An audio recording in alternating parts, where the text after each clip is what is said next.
Baik, Assalamualaikum warahmatullahi wabarakatuh. Apa kabar? Mudah-mudahan kita semua dalam keadaan baik ya, sehat walafiat. Terima kasih sudah mau bergabung kembali dalam kegiatan belajar mengajar kita, yaitu mata pelajaran sejarah Indonesia.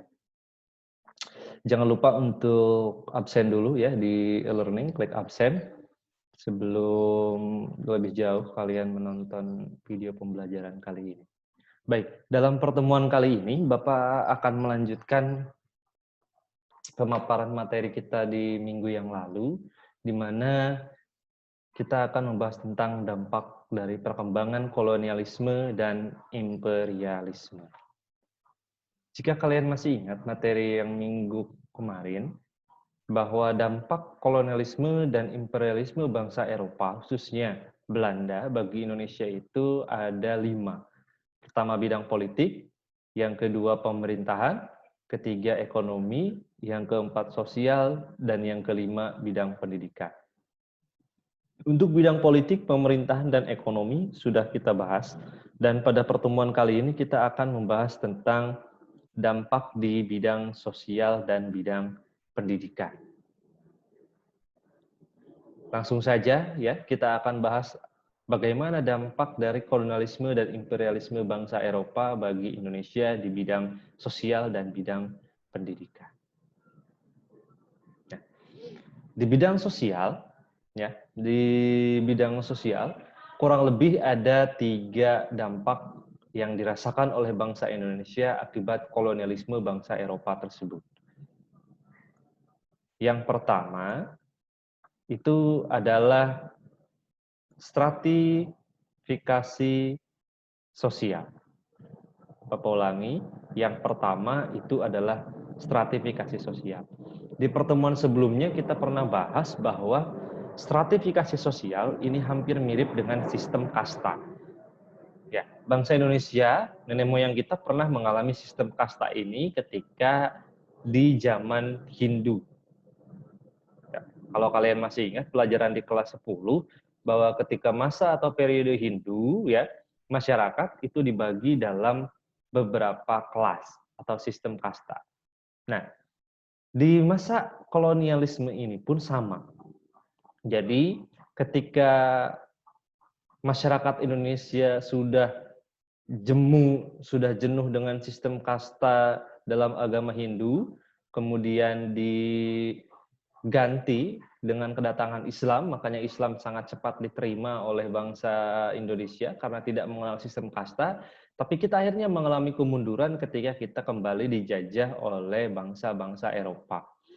Bangsa Eropa, khususnya Belanda, menerapkan stratifikasi sosial di masyarakat Indonesia. Ada 3 kelas ya yang dibangun atau yang dibentuk oleh bangsa Eropa atau Belanda di Indonesia. Ya, 3 kelas tersebut antara lain yang pertama kelas golongan Eropa, yang kedua kelas golongan Timur Asing, sedangkan yang ketiga itu adalah golongan Bumi Putra. Nah, 3 kelas ini mirip dengan sistem kasta di agama Hindu, itu memiliki hak dan kewajiban yang berbeda.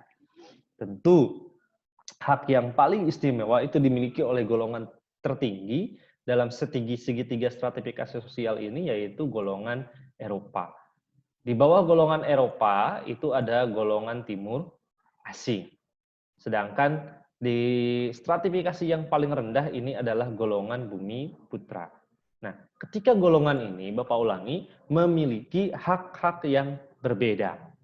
Ya, serta kewajiban-kewajiban yang berbeda. Nah, ini menunjukkan bahwa bangsa-bangsa asing pada zaman kolonial itu memiliki hak yang lebih istimewa jika dibandingkan dengan masyarakat Indonesia itu sendiri. Dan ini tentu sangat merugikan ya, merugikan bangsa Indonesia. Kemudian dampak di bidang sosial yang kedua apa? Di bidang sosial, dampak dari kolonialisme dan imperialisme itu yang kedua itu adalah terhapusnya budaya feodal. Budaya feodal ini artinya budaya lokal di mana bangsa Indonesia dulu sebelum kedatangan kolonialis-kolonialis Eropa itu memiliki budayanya sendiri. Salah satunya itu adalah budaya feodal, di mana rakyat itu sangat menghormati, sangat taat kepada rajanya atau pemimpinnya. Dan pemimpin, ya, dan pemimpin itu menjadi simbol serta menjadi teladan bagi rakyatnya. Maka sebagai contoh di kesultanan-kesultanan di Jawa misalnya, ya perilaku-perilaku bangsawan, perilaku-perilaku sultan itu sangat harus dijaga. Karena mereka mengetahui bahwa rakyatnya itu menjadikan golongan bangsawan atau golongan kerajaan itu menjadi simbol dan menjadi teladan bagi kehidupan rakyat sehari-hari. Maka perilaku penguasa itu sangat dijaga. Nah, pada zaman kolonialisme Eropa ini, budaya-budaya barat banyak ya masuk ke kalangan istana. Banyak para kaum bangsawan yang yang ikut mengadopsi budaya-budaya barat tersebut. Dari cara berpakaian, dari cara makanan, bahkan dari cara minum dan sebagainya. Sehingga golongan-golongan istana walaupun tidak semua ya itu mengalami perubahan budaya. Sehingga rakyat merasa kurang puas dengan perilaku-perilaku kalangan istana ketika sebagian dari mereka itu justru bertindak ke barat-baratan, terpengaruh oleh budaya kolonial. Yang selanjutnya, terhapusnya budaya feodal ini memangkas pengaruh atau kedudukan dari penguasa-penguasa lokal, istana, bagi rakyat.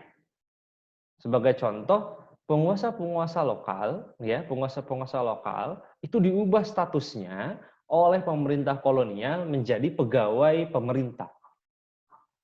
Di pertemuan yang lalu Bapak pernah menjelaskan tentang bagaimana bupati, patih, wedana, dan asisten wedana itu berstatus sebagai pegawai pemerintah. Jadi berada di bawah dari pemerintah kolonial.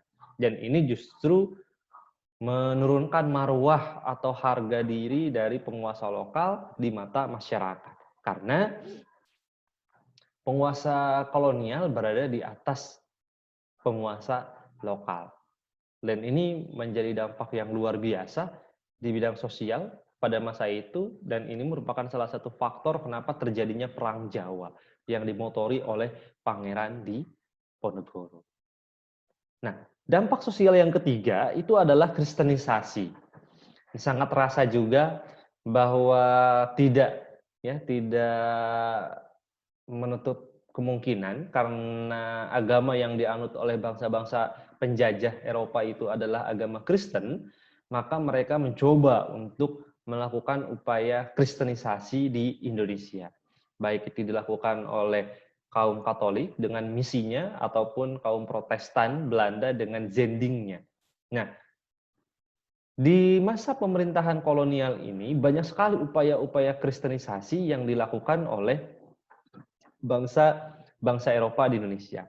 Sebagai contoh di gambar ini adalah para anggota-anggota zending Belanda yang bertugas untuk melakukan kristenisasi di Indonesia.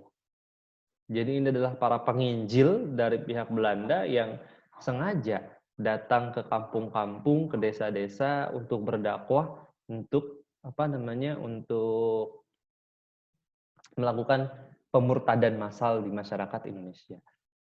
Ya, apakah sukses, Pak? Bisa dikatakan sukses. Ya, karena bisa kita lihat komposisi penduduk Indonesia tidak semuanya Muslim. Ya, sampai sekarang itu tidak semuanya Muslim. Ada beberapa saudara kita yang beragama Nasrani, dan itu salah satunya adalah hasil dari penginjilan yang dilakukan oleh bangsa-bangsa Eropa, termasuk zending dari Belanda ini. Ya, mereka banyak melakukan gerakan bawah tanah ya ke desa-desa, ke masyarakat-masyarakat. Mereka melakukan penginjilan dan kemudian mereka mengajak masyarakat untuk masuk ke agama mereka. Sukses? Ya, tentu saja sukses. Karena bisa kita lihat ada beberapa saudara kita yang beragama Nasrani. Kemudian yang terakhir di bidang pendidikan. Nah, di bidang pendidikan ya, ini dampak dari kolonialisme dan imperialisme Eropa itu sangat terasa atau sangat erat kaitannya ketika diberlakukannya politik etis atau politik balas budi oleh pemerintah kolonial. Ya, politik etis atau politik balas budi ini dilakukan oleh pemerintah kolonial sebagai tuntutan dari beberapa kaum liberal terhadap pemerintah kolonial Belanda agar mensejahterakan masyarakat masyarakat di daerah jajahan dengan 3 programnya yang terkenal, yaitu irigasi, emigrasi, dan edukasi. Nah, di bidang pendidikan, adanya politik etis di bidang edukasi ini memunculkan banyak didirikannya sekolah-sekolah untuk penduduk di Indonesia. Nah, di gambar ini adalah gambar dari ILS, Europe's Leger School. Nah, Europe Leger School ini adalah sekolah yang dibangun oleh pemerintah kolonial khusus orang-orang Eropa.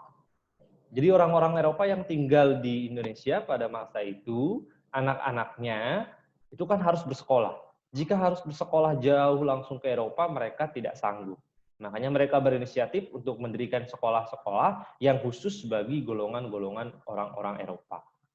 Seperti tadi stratifikasi sosial, segitiga sosial itu, orang Eropa berada di puncak stratifikasi, dan ini adalah salah satu manifestasinya di bidang pendidikan, di mana orang-orang Eropa mengenyam atau merasakan pendidikan yang istimewa jika dibandingkan penduduk-penduduk lain di Nusantara.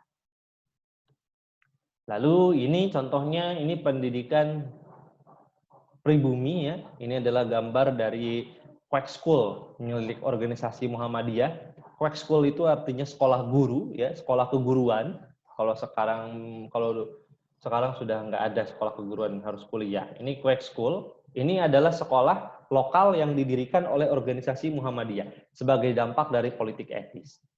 Dengan adanya kebijakan politik etis, di mana sekolah-sekolah mulai boleh diberdirikan, termasuk sekolah untuk masyarakat pribumi, maka Muhammadiyah sebagai salah satu organisasi Islam di Indonesia itu berinisiatif untuk mendirikan sekolah bagi penduduk pribumi.